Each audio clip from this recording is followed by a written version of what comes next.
Welcome to the Automotive World Podcast, everyone. I'm your host, Vinny Mystery. For those of you who are watching this on YouTube, you'll be able to see the video. You may be able to see it on Spotify. I appreciate you watching the video part of the podcast. For those of you listening on Spotify or on Apple Podcasts or Apple Music, you probably won't see the videos to this, so there'll be some parts in this podcast where I talk about some things, and you may not be able to see it, unfortunately, but we're still going to talk about it and go in depth on it. Tonight's episode, this is going to be the state of Mitsubishi, because it's time to really take a deep dive, and let's not worry about a 10-minute, 15-minute video segment. It's time to really talk about Mitsubishi, and people have been talking about Mitsubishi for years. Mitsubishi right now recently has, been trying to come back. They've been trying to make a new name for themselves. They've currently got some new EVs, and they're trying to do some new strategies and things to, bring back a new customer base and a new following and a new demographic. But they're doing some interesting things, but I think we really need to talk, just a conversation, a deep dive on this. And the podcast is the best way to do this, because we're going to start off with just what happened to Mitsubishi and what they're going to do. Is it going to bring them back, or is it just going to bring them back somewhat? And I think we should start off, we all know back in the day, before the 90s and the 80s and all that, Mitsubishi was a big car company, huge, and, they've always been huge in rally. That's kind of where they made their name with the pedigree. They've had some great models, including the Lancer, the Evos, GTOs. They've had so many great performance models. Definitely one of the reasons that Mitsubishi went down. Mitsubishi, ultimately, one of the reasons they went down is the slow and rather, lack of excitement within the brand, Obviously, in that time, Mitsubishi has had lots of issues financially. There's been lots of fraud and things within the company, which, brought that on. But the lack of excitement and enthusiast models within the brand, even with the end of the Lancers, a lot of people, when you think of Mitsubishi, they think of Mitsubishi Lancer, the Evos, every brand you look at, whether it's Toyota, whether it's VW, whether it's Mazda or any car company, Kia, Hyundai, even Nissan for that matter. They all have enthusiast cars. They have proper sports cars. Do they necessarily bring them money? No, a lot of times they don't. They're very low volume sellers. But, we can call it a halo model. We can call it a loss leader. But really what it does is it keeps people interested in talking in the brand, because most of the technology and most of the evolution that we see within cars, whether it's with safety, whether it's performance, whether it's with battery range and things like that, it all comes from motorsport. It all comes from racing. It's the best place to, test a car, push it to the extreme and see what it can do. And so the fact that you have no excitement within the brand, there's no enthusiast lineup, all that, what made Mitsubishi great, all that heritage and the pedigree and everything, and it's gone. I know a lot of people are going to say, oh, well, they make other models like the Outlander and things like that, but those models aren't very exciting, and they sell, but they don't even sell that well. They're not even competitive with the rest of the class. I think the enthusiast lineup for Mitsubishi, was one of the biggest reasons, because like I said, it kept people talking. It really kept them talking, and it's like, even if it's an outdated model, it's like with Nissan, with the GTR. The GTR is an outdated car. That car has been out for like a decade or two, but people, when you hear about Nissan, they still talk about, hey, the GTR is still this good, the new Z is this good, and it just keeps people, talking within the brand, and they want to come in and see these Nissans, and a lot of them aren't going to get a GTR or a Z. They're probably going to get something like a Nissan Altima or a Sentra or something, but it keeps people talking about the brand. And sometimes you need those loss leaders and those halo cars just to keep people talking about the brand. And Not only has the enthusiast lineup gone, not only have the performance cars and the exciting cars gone, but when you go to car clubs, car meets, you just talk about cars with people, whether they're normal consumers and they're middle aged, they're in their 30s, their 40s, they have kids, or you talk to performance guys, enthusiasts. Nobody's really talking about Mitsubishi anymore. It's a big reason that excitement and that brand, the image and the awareness isn't there anymore. And you're going to see here for those of you watching the video podcast, I do apologize. I did get this up quite quickly, so there are a few spelling mistakes. But I've just made a little bit of a list here, and we're going to go over an article as to what, some pinpoints to what Mitsubishi's doing that's making them, got them here in this bad situation, but also what can they do to get themselves out. So one of the things is no excitement within the brand. That correlates to coming in late or leaving markets, whether it's early or late or just not staying in. Like I said, they did it with the enthusiast line when it came to the Mitsubishi, the Outlander. They were very, very late to the market, even though at that point it was owned under Nissan Renault in the partnership. You look at when Mitsubishi comes out with cars, they're not quick to the market. They're very, very, generally very late to the market. And, not only are they late to the market, but I remember 2018 when I was looking at a car, I test drove the Outlander, had a V6, and that V6 was underpowered. It was like 230 horsepower out of a V6. The build quality in the vehicle itself was it was terrible. It was plasticky. There was rattles. There was only one dealer in my area, and I used to live in Orlando, which is a very big city. For the price, it wasn't that good. It didn't sound good either because it had the CVT. It had a great warranty. I'll give it that. But not only are they coming into markets late and leaving markets late, or better yet, not even entering the market, when they come in there, the products, they're non-competitive, whether it's a price standpoint, whether it's build quality standpoint, whether it's a powertrain standpoint. Even with like the V6 example, even with some of their hybrid plugins and all that, we're seeing many more options from automakers at other prices and better prices, and they're going to give you more. Comes back to the build quality. The build quality just on those vehicles, the styling on the exterior and the interior, it's just not there. Part of that poor build quality too has to do with when they were going through the struggles, and then Nissan partnered with Renault and got them. Obviously we saw what Renault did with Nissan and Mitsubishi, and Nissan and Mitsubishi went through a lot of reliability issues at that time. Very similar to when Mazda was bought up by Ford, and Mazda still did well, and they're doing great now. They're back to the Mazda that we all know.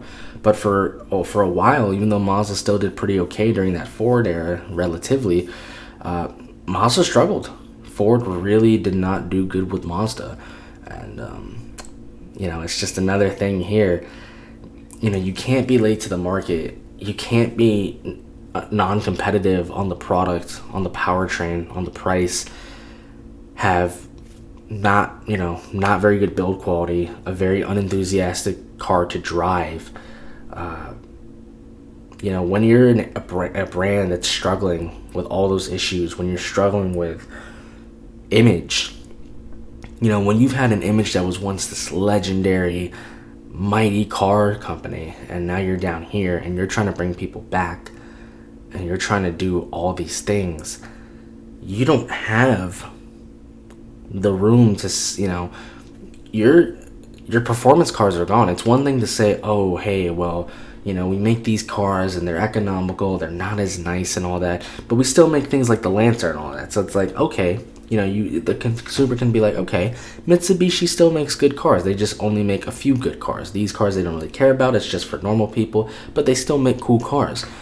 But you have, all that, everything you built up, that brand image, the awareness, the pedigree and the heritage, it's all gone out the window. And there's no reminiscence of it in any of the newer cars.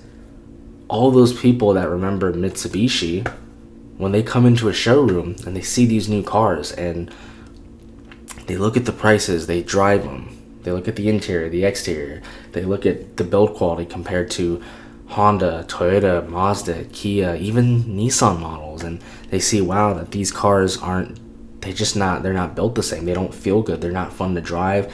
They feel terrible on the inside. It's just, you're not giving yourself a lot of room to work with. And I think that a lot of that has to do with the rental partnership as well.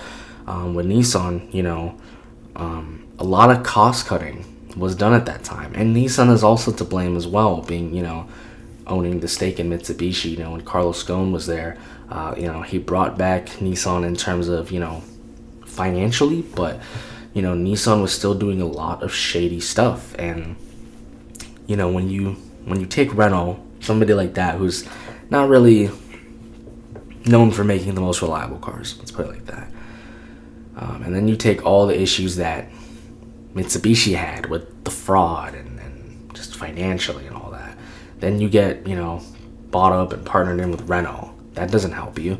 Then Nissan goes through those issues, having the fallout, stinking Carlos Ghosn out the country. That doesn't help you.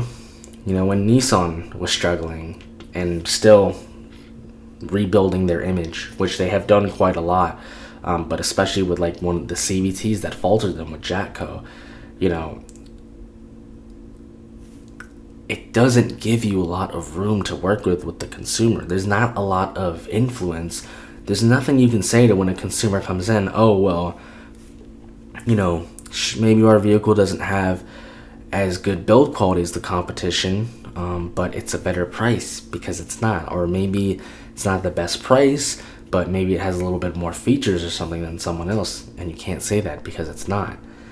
You can't, maybe you can say, oh, well, maybe our vehicle is, slightly higher price, but it's more fun to drive because of our, Mitsubishi heritage. And you can't say that because it's just not true. None of what made Mitsubishi great is left in the cars. But on a second point, it's not only there's none of what made Mitsubishi great is what's left in the cars, because Mitsubishi made a lot of just regular cars. They weren't performance cars, but they were great cars. So it's not only none of what made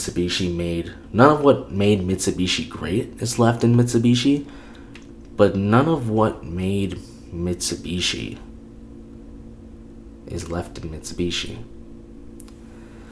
And it sucks because I test drove a bunch of Mitsubishis when I was buying a car, and I'll be honest, they were terrible. Like I said, the drone and the CVT, the engine was underpowered, the styling didn't look good, the interior was terrible, the build quality just wasn't good. There was only one dealer, I think also, showing that you don't even have a large dealer network. That's a big, like when you go driving, you'll see tons of dealers. You'll see Toyota dealers, Mazda, Nissan, Ford, Chevy, VW, Audi. You'll see dealers left and right. Most of us probably don't even see a Mitsubishi dealer anymore. What does that say about your brand when, dealers are not staying in business? You not only are showing, hey, the brand isn't strong enough to have this much of a presence in every city, but when somebody buys a Mitsubishi, what if they need repairs? What if they need service after the fact? There's not a lot of options that they have, and that's not a strong image for the consumer, because if Mitsubishi's at this state now, where are they going to be in a few years? Are they going to be around? And so it really, really sucks because Mitsubishi has made so many great cars that weren't Evo Lancers and GTOs and all those things. They've made so many great cars.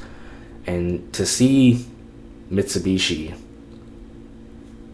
in the state that they're in the phase that they're in,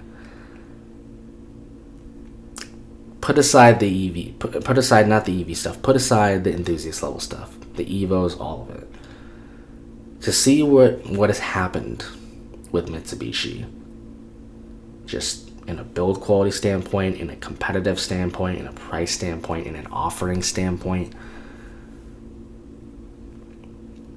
It's really, really sad, and it's really troubling to see a really solid Japanese brand that was full of promise, was doing well, and wasn't only doing well, was not only dominating, but an innovator in the industry at the point that they're at. Very similar to Subaru. Subaru has a few redeeming factors because they still, even though they don't have STI anymore, even though you could argue maybe they're going down this path, they still have a WRX, they have a BRZ. There is still some life in the brand. Toyota is pumping a ton of money in them, and things like the Forester sell extremely well. But for Mitsubishi, you don't have any of that. And at least with Subaru, people can go into Subaru and say, hey, well, maybe there's no more STI, but guess what? They still make a WRX. They still make a BRZ. And that BRZ is so good that Toyota takes that BRZ and rebrands it as a GR86, which is still an equally amazing car. When you walk into a Mitsubishi dealership, what do you say? Seriously, what do you say? Because it's a big thing. I go back to that brand image, the customer awareness. A lot of you think, oh, you just buy a vehicle on price, but you don't. You buy a vehicle based on the way it looks, previous history and just reputation of the brand. Like when you go into a Mazda dealership, you feel good. Mazdas are reliable. They have great powertrains. They're fuel efficient. They've made amazing fun cars, from all the rotary cars. So you could argue, the Mazda 3 with that turbo is a great car. The new CX-70 and 90 with those inline sixes, great cars. CX-5, great car. When you go to Volkswagen, maybe you're not buying a Golf R or something. Maybe, you're thinking, oh, I want to get a Golf R, but you really end up buying a Jetta. But you realize VW makes a ton of great cars. They make a regular Jetta. It's an awesome car. A Tiguan, an Atlas. But VW still cares. They make, when you go into the brand, you see, wow, these guys still make a Jetta GLI, a great enthusiast car. They still make a Golf GTI, a great enthusiast car. They still make a Golf R, a great enthusiast performance car. When you go to Ford, maybe a lot of you are buying a Mustang or an F-150. You have that excitement within the brand. Or even maybe if you don't, maybe you're buying an Explorer. Equally fun car, It's tough to see. It's just tough to see the spot that we're in. Even, you look at it with Acura. It's like, when you go, Acura is struggling right now. And we've seen that's why Acura has brought back things like the Integra. Because when you go into a dealership, you might be buying an Integra, or you might not be. Maybe you're buying an RLX or something like that. But they understand what those cars meant to people. What did the Integra mean to people? Even Toyota with the Supra. Yeah, it's not a JDM car. It's a BMW Z4. It's still a good car. In my opinion, it's not a Supra, but a ton of people buy those Supras. And when people come into the Toyota dealerships, some of them remember some of the Scions, and they're coming in for a Camry or something, but they look at the GR86, but then they also look and they're like, wow, there's still a Supra. Toyota still wants to be in the market. And so having those offerings, even if they're not performance cars, even just having them as a regular model, the regular, when there was the regular Lancer was out, it was still a great car. It still was. It was an economy car. It wasn't nothing special, but it was a great car. And like I said, this all stems back from the performance line. Testing, whether it's with engines, or it's with fuel efficiency, battery EV range, whether it's with safety features, all of that is tested in motorsport. So, we see a lot of companies, even like Mazda, they make motorsport cars all the time, but do they sell them? No, but the cars have so much life in them, you can see where the motorsport is in the car. You can feel it. It may not be like a Golf GTI or one of their Mazda 3 GT cars that they race 24 hours, but you can see where, and you can feel where the pedigree is. And in Mitsubishi, they don't have any of that. I would love for them to bring back enthusiast level cars. I would. I don't think they ever are, because they're not financially in the position for it, and I don't think consumers are interested in their cars anymore. I don't know if they could sell enough of them, but it would be nice of Mitsubishi to go back in, still keep making those motorsport cars, and even if you don't sell us Evo Lancers and things, just to show that, hey, we have some of that technology, some of what we've learned in that pedigree back into the normal road car. I think it would do them wonders, and that's what they did back in the day. And so for what those, the reason we went down here is, like I said, the partnership, the poor build quality, the non-competitive offerings, just their most loyal consumers, what made them not only what made Mitsubishi great, but what made Mitsubishi, they abandoned. And a lot of it was their own fault. A lot of it was not their own fault. Being bought up, being under a partnership with not great companies, or companies that began to struggle and now are also finding their way back, going through their own fraud, it didn't help them. And so it really just kind of catapulted them into this bad spot. So there's a lot of reasons we can say why Mitsubishi is in their state. But ultimately, comes down like what I said. They don't have inspiring offerings. They don't have leading technology. They're not innovative, uncompetitive to the competition, and they're just not interesting anymore. There's no brand awareness. The build quality isn't there. The magic of what even those little $14,000, $15,000 Mitsubishi cars had isn't there anymore. However, Mitsubishi is still around. Mitsubishi has still been around for a while. They haven't gone out of business. Mitsubishi didn't ever go out of business. They were close, and they still are quite close, but they never went out of business. Whether it was things like with the Outlander or the Mirage, Mitsubishi has still stayed in the game here in America. Now, they have severely reduced their presence. Like I said, I mean, they are pretty much non-existent. Like, honestly, Mitsubishi's presence, what they have now, makes Subaru look like Toyota in terms of presence. And even Subaru is struggling with that. But what can Mitsubishi do to bring back some life? Start a new chapter. Well, we're going to start going into our article here that we have, Car and Driver. Because Mitsubishi has a plan. Mitsubishi says they're going to move forward, and it's going to be through electrification. However, it's not just going to be EVs. They're saying they're going to be using a blend of normal mild hybrid systems, plug-in hybrid electric vehicles, and full electric vehicles. Now, we know recently, for those of you who are watching this on the video form on YouTube or possibly Spotify, you may be able to see this. Mitsubishi has a new DX concept van. This is from the Delica vans that they sold overseas. They still make, they have an electric concept here. This is something that has caught wind recently, as Mitsubishi is intending, under their word right now, they intend to at some point sell this vehicle, which is really interesting. It's an interesting looking vehicle. It's something that Canoo has been trying to do for a very long time. The fact that Mitsubishi is still a bigger company than Canoo, has the network, Mitsubishi, it does put them in a little bit better spot to be able to do something like this. So this did inject, and it has injected a little bit of life in the brand. But we've got some notes here. So for those of you who are going to see this on the podcast, on the video, feel free to look with me. If not, if you're watching, we're going to go over it right now. Because like I said, Mitsubishi is moving forward with a blend of hybrids, plug-in hybrids, and EVs. The automaker's plan, which they've outlined at their dealer partnership meetings, which was promising multiple new, completely all new models and completely refreshed models while the brand moves towards electrification.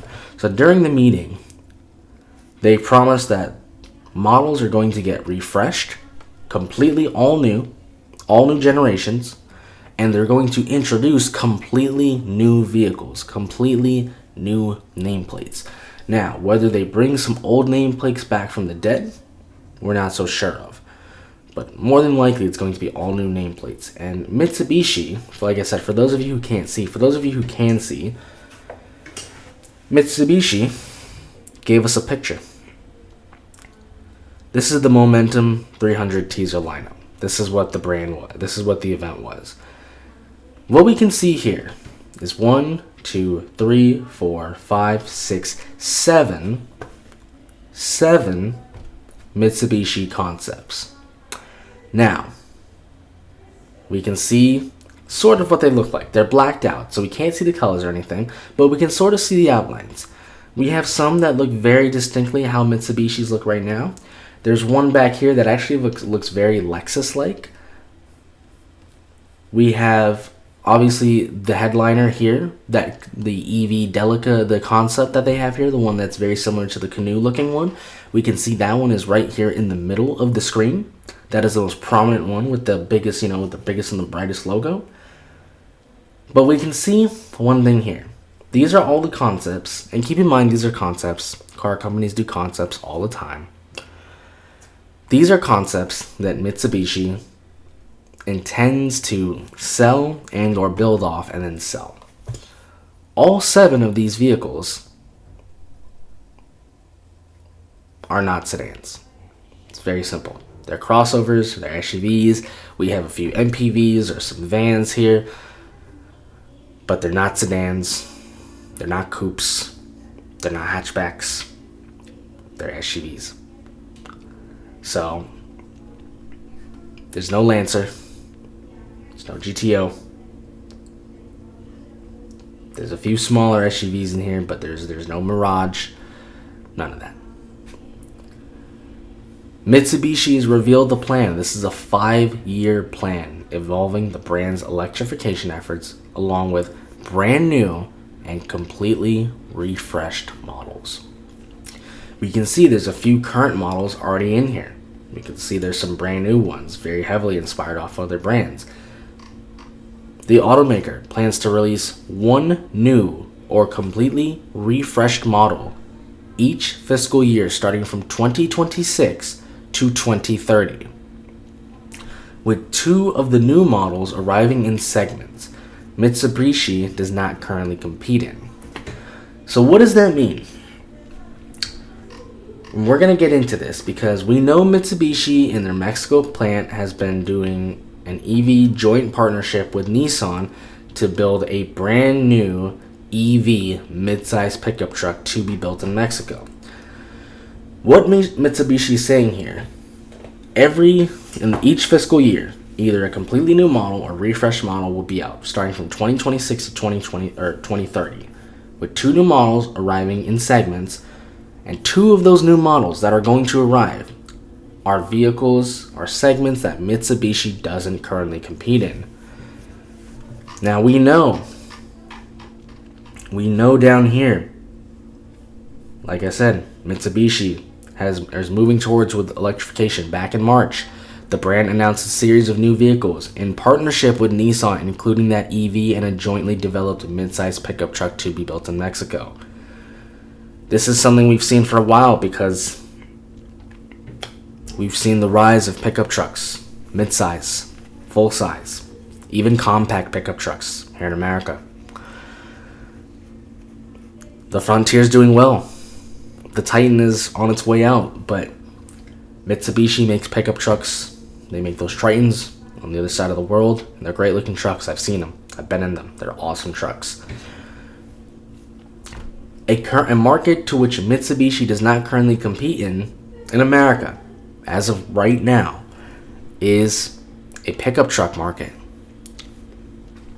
Mitsubishi's saying 2 of the new models arriving in the segments are segments that Mitsubishi does not currently compete in.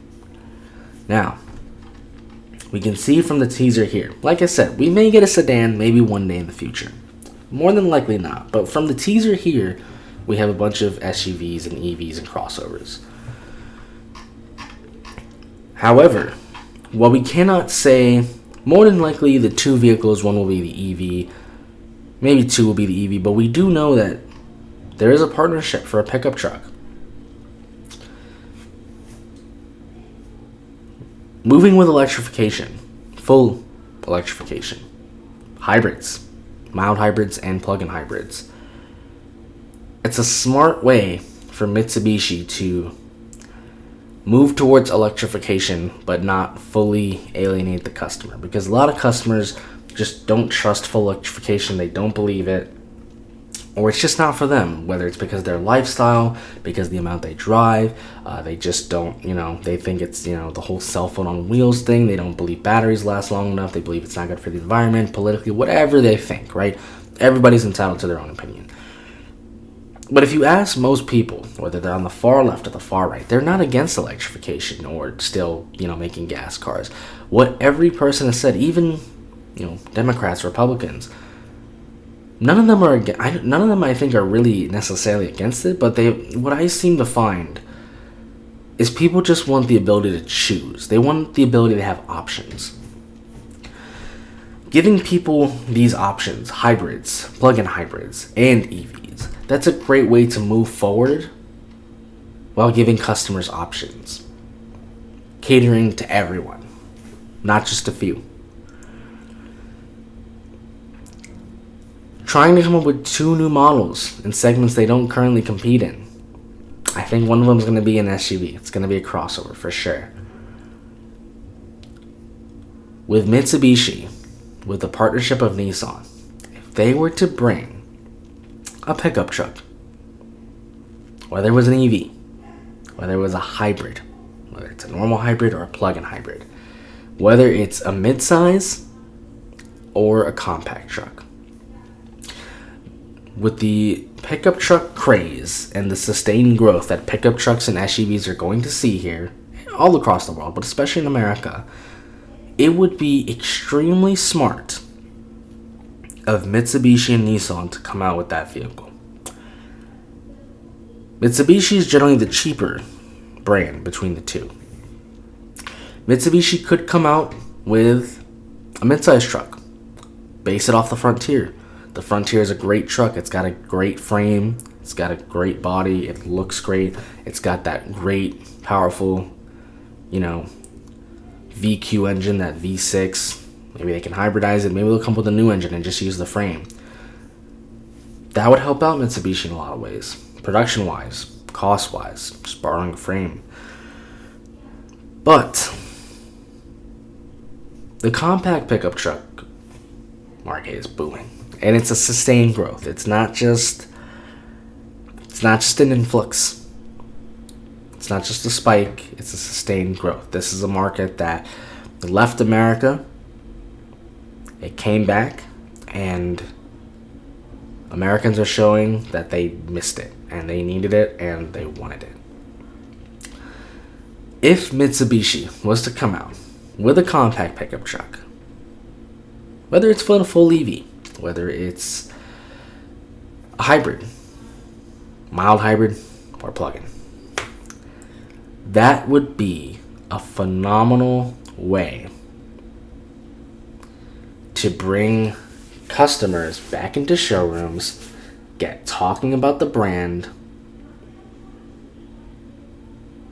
and ultimately just get into a market that's so hot and just get some sales back, because young people love pickup trucks. Old people love pickup trucks. Construction workers, homeowners. People need pickup trucks. Pickup trucks would be a great segment. And we have seen so many automakers miss out on this opportunity. Whether it's because they were scared, whether it's because chicken tax, or whatever reason it was. This would be a great way to get people of all ages back into the showroom and get talking about Mitsubishi. Because you could sell this pickup truck in a variety of powertrains, some that are more fuel efficient, some that are made for performance, some that are made for more workloads, and you could get people talking.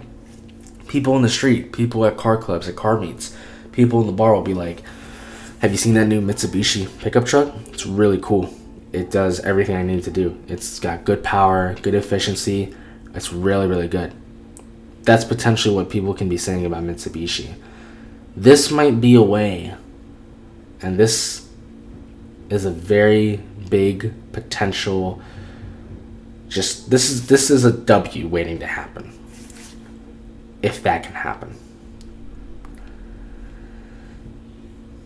The brand also states they plan to expand its dealer's market scope while adding new hybrids, plug-in hybrids, and fully electric vehicles to the range. So what does that mean? Well, clearly they need to add more options because dealers and consumers, like I said in the notes earlier, they don't have enough competitive offerings, and dealers are hearing from customers they want more. And dealers want more because dealers want to sell more. Dealers want to have more dealerships under that marquee brand.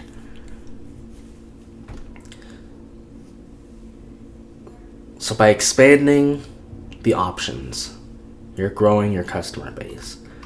Like I said, let's come back to the two new markets they talk about.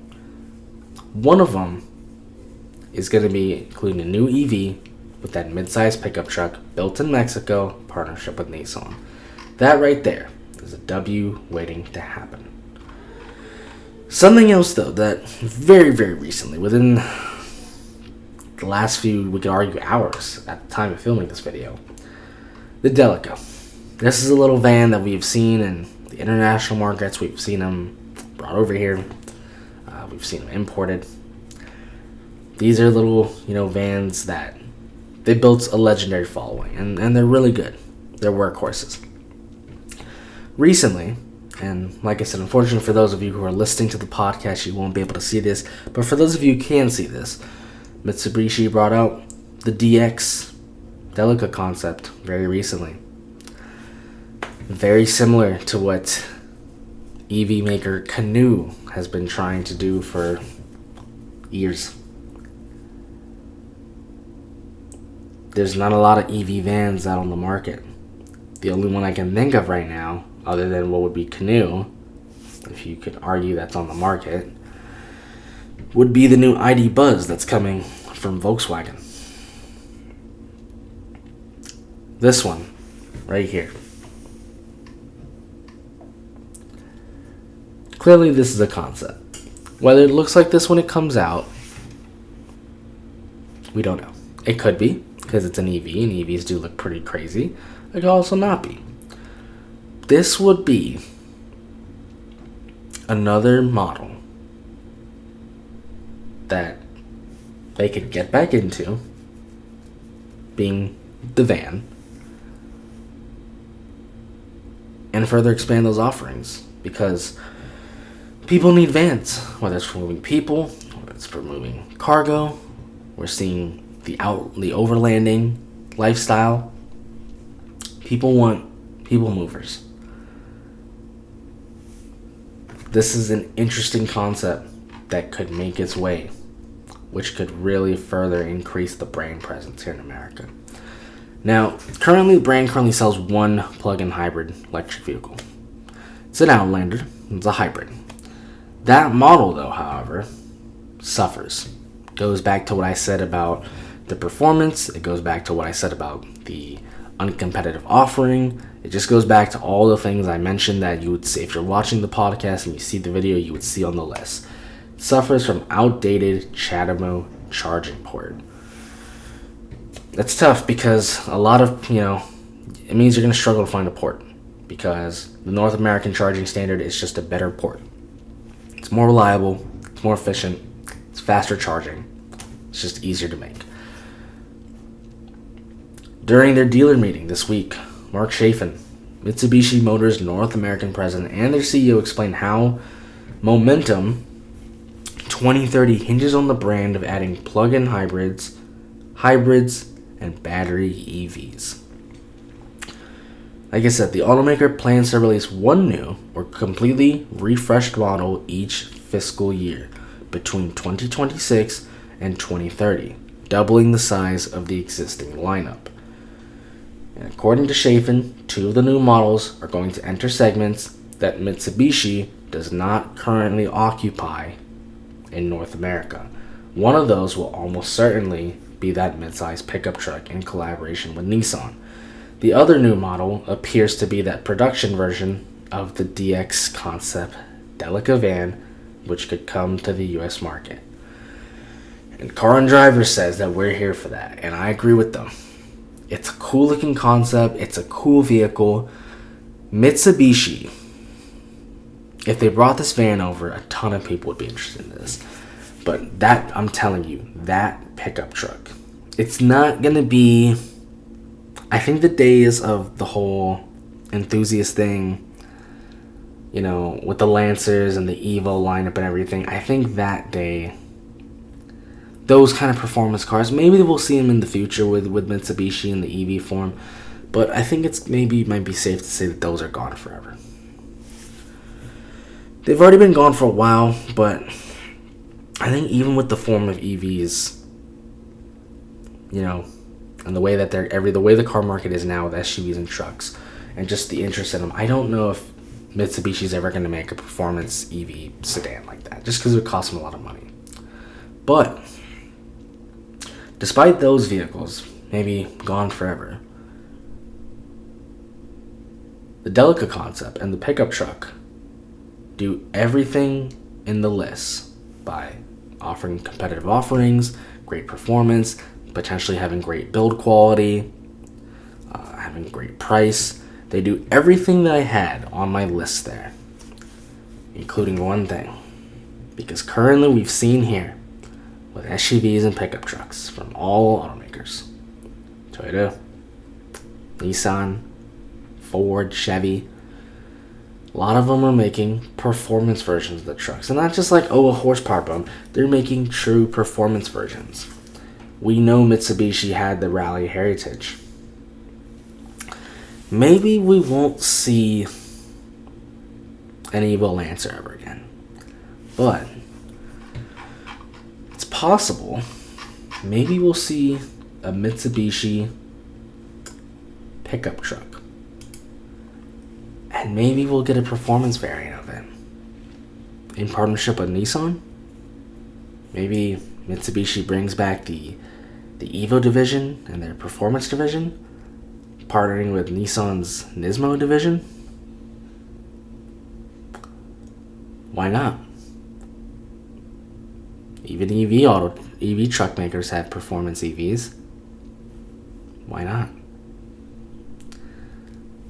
It might not be the way that we planned it, but that pickup truck, I think the van is going to be a sure seller as well, but the eggs in my basket are riding on that pickup truck because it's a hot market. Everybody's always going to need it. There's so many different versions they can make. Eco versions of it, normal versions, heavy hauling versions, and performance versions. And I think the one thing, like I said, that Mitsubishi is missing, the biggest thing, the brand awareness, the image, people talking about them, the enthusiast. What made Mitsubishi great and what made Mitsubishi was the enthusiast lineup, and that's gone. And like I said, while we might not ever get a Lancer or a sedan ever again, I think this pickup truck,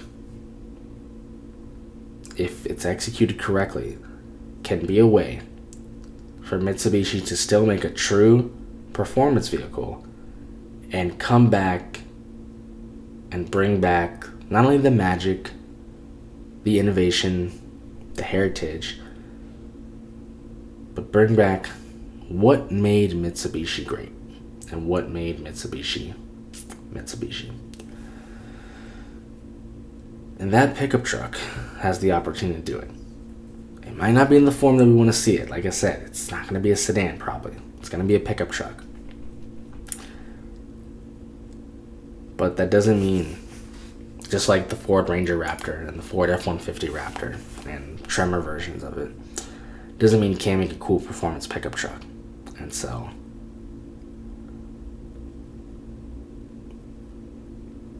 just like we used to have the Evos and the Evolutions, I think it's time for the Evo line to also evolve. As much as I'd like to see a sedan, I'd love to see it. If they bring it, it would be awesome. But if not, it's time for it to evolve and time for it to come back. And I'm telling you, I think that pickup truck, do an Evo line on it, proper one, power output, springs, shocks, just everything. Do everything correctly on that. And we might even see Mitsubishi return back to its roots. Or maybe they'll even evolve and do what they used to do and innovate. And who knows, maybe instead of returning to the old roots, they'll grow some new ones. Because that's ultimately what they're trying to do here. So that's going to do it for this podcast, everyone. I really hope I see that pickup truck because I love pickup trucks, and I hope that this is, a pickup truck that they cater to all markets. If they want to make it a luxury truck, if they want to make it, I hope they make a cheap version of it as well for normal people who can afford. I'm a pretty big Mitsubishi fan, so I don't want to see them die. I would love to see a Lancer Evo back, but I don't think it's ever going to come back. But like I said, if we can get that truck with some of that magic, maybe even they can introduce themselves back into enthusiast and performance. That'd be pretty cool. So we'll have to see. It's going to be a long year. It's going to be a long plan. Starting 2026 to 2030. So we've got a lot of time ahead of us. Anything can change, but I really hope for the best for Mitsubishi. They do everything right. They get themselves back in these markets. And don't join the market too late. Make it competitive. Be the Mitsubishi we always thought. So that's going to do it for now, everyone. Let me know what you guys think of this episode. What you guys think of these type of podcasts and these type of videos. Having more of the conversation between me and you versus just projecting information. Let me know what you guys think of this, and ultimately, let me know what you think of your thoughts as well on Mitsubishi. Are you a current owner, past owner, maybe a future owner? How does this make you feel about the brand? Are you confident? Do you think it's just placeholder information they're giving? Let me know what you guys think down below. That's going to do it for now, though. Thanks for watching, everyone. And for those of you also as well, for those of you who didn't watch, I appreciate you listening to the podcast. Thanks for listening, everyone.